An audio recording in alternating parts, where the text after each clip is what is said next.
অভিনেত্রী মৌসুমী হামিদের জীবনে শুরু হয়েছে নতুন অধ্যায়। বিবাহ বিচ্ছেদের কয়েক মাসের মধ্যেই একসঙ্গে দিলেন দুটি সুখবর। দ্বিতীয়বার বিয়ে করেছেন তিনি, পাশাপাশি জানালেন মা হতে চলেছেন। দীর্ঘদিন গোপন রাখা এই সুখবর প্রকাশ করে ভক্তদের চমকে দিয়েছেন জনপ্রিয় এই অভিনেত্রী। দীর্ঘদিনের জল্পনা কল্পনার অবসান ঘটিয়ে সম্প্রতি এক অনুষ্ঠানে প্রথমবারের মতো স্বামী আব্দুল ওয়াদুদকে সবার সঙ্গে পরিচয় করিয়ে দেন মৌসুমী। এ সময় তিনি জানান, ইচ্ছাকৃতভাবেই এতদিন মা হওয়ার খবরটি গোপন রেখেছিলেন, কারণ অসম্পূর্ণ বা বিভ্রান্তিকর কোনো তথ্য ছড়িয়ে পড়ুক তা তিনি চাননি। মৌসুমী বলেন, তিনি ও তার অনাগত সন্তান দুজনেই সুস্থ আছেন। জীবনের নতুন এই অধ্যায় দারুণভাবে উপভোগ করছেন বলেও জানান তিনি।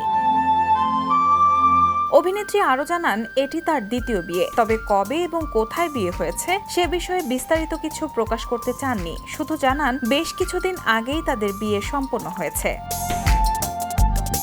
স্বামীর সঙ্গে সম্পর্কের বিষয়ে মৌসুমী বলেন, প্রায় 14 বছরের বন্ধুত্ব, পারস্পরিক শ্রদ্ধা, বোঝাপড়া ও মানসিক মিল থেকেই তারা একসঙ্গে জীবনসঙ্গী হওয়ার সিদ্ধান্ত নিয়েছেন।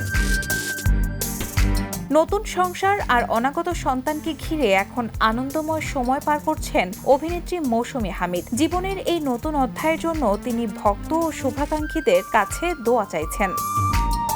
Desk report, the news. দেশে দেশে সবার সাথে, দ্য নিউজ।